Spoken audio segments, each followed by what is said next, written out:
de alambrar los horizontes, de encadenar la arena.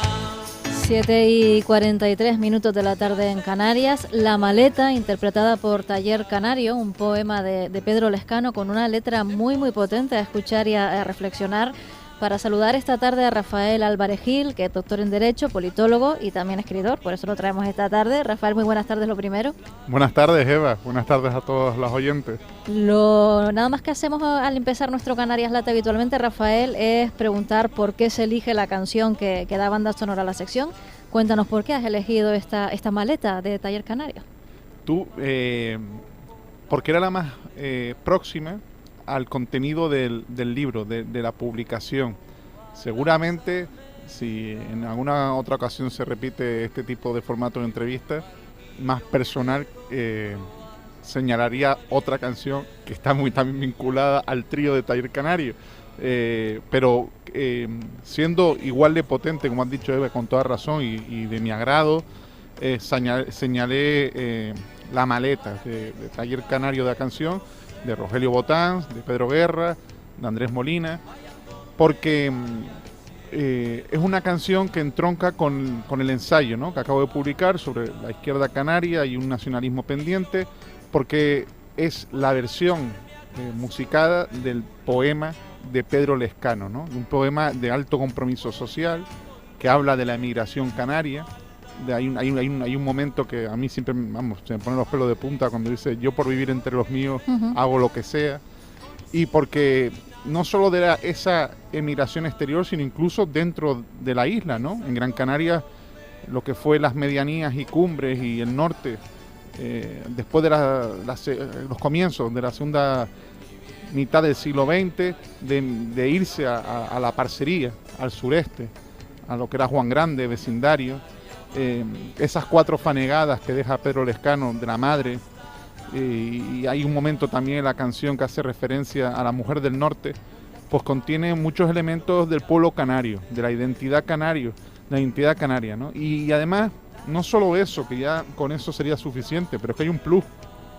Pedro Lezcano, poeta, intelectual, un hombre multifacético, tuvo también una vertiente política. Y es uno de los protagonistas en el año 1993 de lo que ocurrió en Canarias. O sea, 1993 es un punto de inflexión en el sistema de partidos en las islas y por tanto en el sistema político canario. ¿Por qué? Porque ocurren 2 cosas. La primera, una moción de censura en el Cabildo que lidera Pedro Lezcano contra el que había ganado las elecciones, Carmelo Artiles, porque en ese momento lo que es la Nueva Canarias de ahora, que entonces era en aquellos años ICANN, se ve desplazada del gobierno autonómico que entonces liderará Jerónimo Saavedra, pactando con Manuel Hermoso, con lo que aún no era Coalición Canaria, sino las AIC, y deja a ICANN fuera de lugar. Seguramente porque desde esa atalaya del bipartidismo dinástico y sistémico, donde uno de los protagonistas evidentes era entonces, y lo sigue siendo, el Partido Socialista Obrero Español, no asumió, no atisbó a principios de los años 90 que aquellos aparceros, ¿no?, por así decirlo gráficamente, se atreviesen a hacer una moción de censura a modo de reacción, sino bueno, nosotros hacemos el pacto autonómico, pactamos con la IC y el Cabildo, hemos ganado y no habrá reacción. Y tanto que la hubo. Y ese episodio resuma una de las cuestiones en las que vertebro, hilvano y me detengo con reflexión a lo largo del texto del libro, que es la dificultad que tiene el Partido Socialista Obrero Español, especialmente en Canarias, lo cual es paradójico dada la distancia. Podemos adentrarnos en eso, si te parece, Eva, enseguida. A asumir la plurinacionalidad, asumir la nacionalidad canaria. De hecho, el PSOE hoy por hoy sigue teniendo un comité regional, un comité de nacionalidad, cuando nuestro Estatuto de Autonomía en Canarias, desde mediados de los años 90, ya reconoce que somos una nacionalidad canaria. Bueno, pues Pedro Lezcano fue protagonista de aquel año. A los pocos meses, eso fue en 1991, la moción de censura. A los 2 años, en 1993, es la moción de censura a nivel autonómico, surge Coalición Canaria y cambia por completo la trayectoria del sistema de partidos y por ende del sistema político en las islas. Solo te he preguntado por la canción de momento, Rafael? Bueno, yo me lanzo. Escucharte es como escuchar a un profesor de historia. Voy a poner en contexto a nuestros oyentes porque efectivamente te hemos invitado porque, bueno, aparte que eres nuestro tertuliano habitual de las tertulias de política de los miércoles, vas a presentar, mejor dicho, un nuevo libro, La izquierda canaria y un nacionalismo pendiente, el próximo 12 de abril a las 7:30 de la tarde en el patio del Cabildo. Pero, como decía, por poner en contexto a nuestros oyentes, eres doctor en Derecho, licenciado en Derecho y Ciencias Políticas y de la Administración por la Universidad Autónoma de Madrid, diplomado por el Centro de Estudios Políticos y Constitucionales del Ministerio de la Presidencia, técnico superior de la Diputación del Común, también ha sido profesor de Derecho Constitucional en la Universidad de Las Palmas de Gran Canaria, y tu tesis doctoral versó sobre el sistema electoral canario desde la óptica del principio de proporcionalidad y el derecho comparado, y aunque no lo tengo en esta biografía chuleta, te la valoraron con un sobresaliente cum laude. Eso por internet. Ahora tú me dirás si todo esto es cierto o no. Afirmativo, todo es cierto.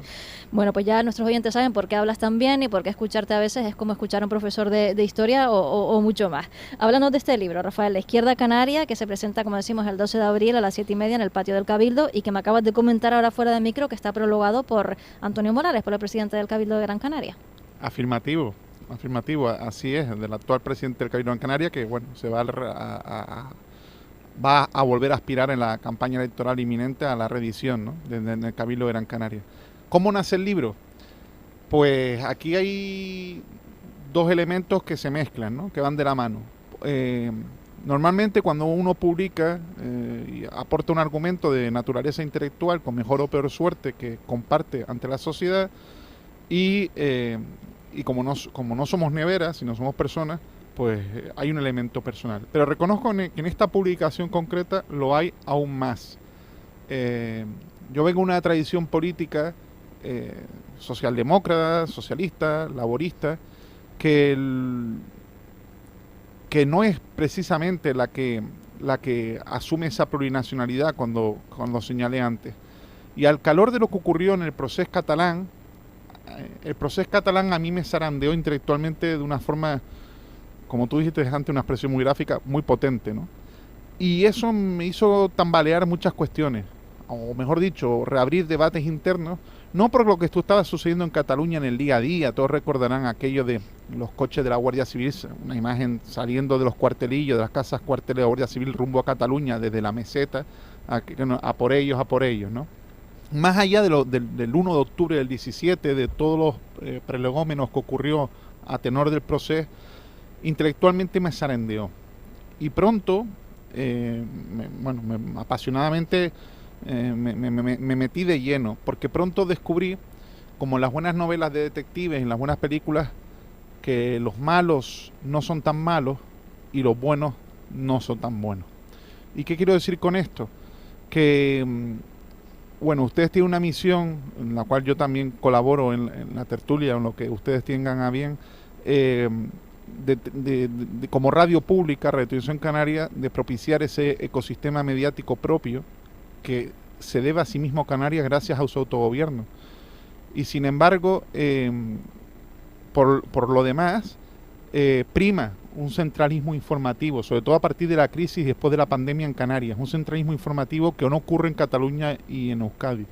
En Cataluña, los medios de comunicación que la opinión pública por lo general consume no son los de Madrid, y a nosotros nos llega lo de Madrid, y eso genera unos bucles respectivos que ahondan en la división y en la distancia. Pero pronto descubrí, Eva, que el problema catalán en realidad era el problema español, dos caras de la misma moneda, de forma inescindible, y que eso no lo explicaban. Y a modo de teoría del dominó, de derivada, sumé otra pregunta personal. ¿Dónde queda Canarias en todo esto?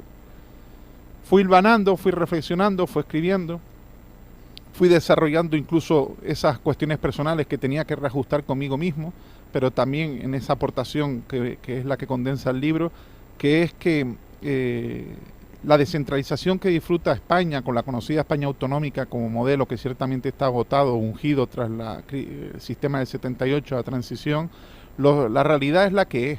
Canarias siempre ha gozado de autogobierno, mejor dicho, lo goza desde 1978, primer estatuto de autonomía a principios de 82, primeras elecciones de 83, porque antes Cataluña y Euskadi la habían tenido. Es más, en la Segunda República,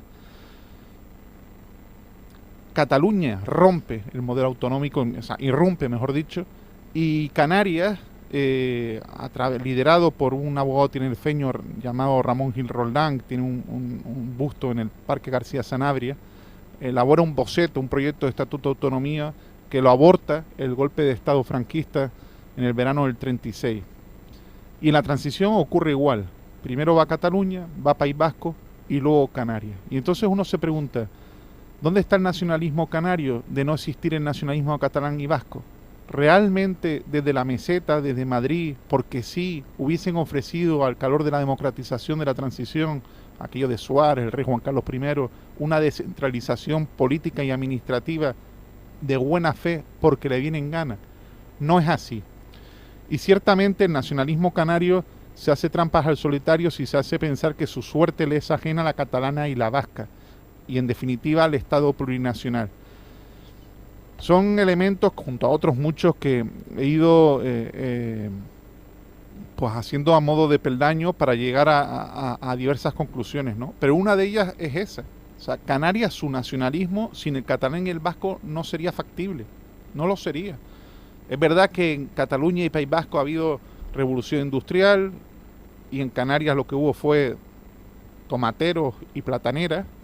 Es verdad que en Cataluña y País Vasco hubo burguesías que lideraban los avances socioeconómicos del momento histórico de finales del siglo XIX, principios del XX, tras la crisis colonial de la pérdida de las últimas colonias del Imperio Español de Cuba, Puerto Rico, Filipinas, 1898. Y Canarias, ¿qué es lo que tuvo? Caciquismos insulares. Caciquismos y encima insulares, divididos de por sí, ¿no? Y eso ha condicionado la evolución, sin lugar a duda, del nacionalismo canario, ¿no? Cuando uno ve lo que hoy por hoy es Vox, esa ultraderecha neoespañolista, es una reacción al proceso. Pero cuando uno ve esto y se acuerda de Secundino Delgado, padre del nacionalismo canario, con ramalazos anarquistas, en fin, habría que detenerse, y fue perseguido en su momento histórico por el general Valeriano Weyler, el de los campos de refugiados y de prisioneros, perdón, y de Se nos dureza. empieza a agotar el tiempo, Rafael, y me gustaría que dieras una conclusión sin destriparnos el libro para que todos nos animemos y lo leamos, pero una conclusión de cómo está ahora mismo la situación en las islas. Dices que hay un nacionalismo pendiente, hablas también de la izquierda canaria. No sé, si ves que las islas están preparadas para ese nacionalismo pendiente que tú reclamas o que reflexionas en este libro, y si tiene que pasar por la izquierda. Bueno, ahora mismo hay dos partidos, Coalición Canaria y Nueva Canarias, con representación institucional, y luego hay otras que comienzan a asomar. Pero lo que quiero decir es que si el nacionalismo canario, en Canarias hay una propensión a decir, no, nosotros con los vascos y los catalanes no somos lo mismo. Bueno, pues lo que decía hace un momento, sin ellos su suerte no se puede entender. A su vez, los partidos de izquierda en Canarias, principalmente el Partido Socialista Obrero Español, no asume esa plurinacionalidad. Pues bien, hay que articular ese ideario que está pendiente, que no ha condensado históricamente por diversos elementos, ya algunos lo apunté hace un momento, y habrá que ver qué plasmación electoral podrá tener a partir de 2023, si es que la tiene, ¿no?, en cuanto a la sumatoria de las posibles gobernanzas. Pero eso por el lado del nacionalismo, Eva. Y por el lado de la izquierda, pues habrá que ver, este 2023 va a ser definitorio. Si en los próximos meses, a final de año, se confirma lo que dicen las encuestas, que hay un cambio de rumbo en Moncloa y por tanto el PP va a estar hipotecado a Vox, eso va a tener reacciones sociales, huelgas generales, se va a complicar el tema catalán, y la izquierda canaria no puede ser ajena a ella, porque entonces todavía lo vamos a pasar peor y ahondaremos una especie de sucursalismo pasivo en una inacción que hará todo más complicado. Pues qué interesante, cuánto que reflexionar, Rafael. Desde luego que sí, vamos a recordar que el próximo 12 de abril a las 7:30 de la tarde se presenta este libro, La izquierda canaria y un nacionalismo pendiente, de Rafael Álvarez Gil, en el patio del Cabildo, y va a estar presente el presidente Antonio Morales, ¿verdad? Sí, y el libro está editado por los Libros de la Catarata. Pues tomamos nota, Rafael. Yo no puedo ir a la presentación porque sabes que estoy aquí a esa hora trabajando, pero bueno, nos hemos hecho eco de esa presentación y me lo apunto para leérmelo. fantástico. Ya me dirás tus conclusiones como lectora. Rafael Álvarez Gil, doctor en Derecho, politólogo y escritor, muchísimas gracias por venir a nuestros estudios hoy como entrevistado y te despedimos escuchando otra vez La Maleta de Taller Canario. Gracias a ustedes. Voy a marcharme acaso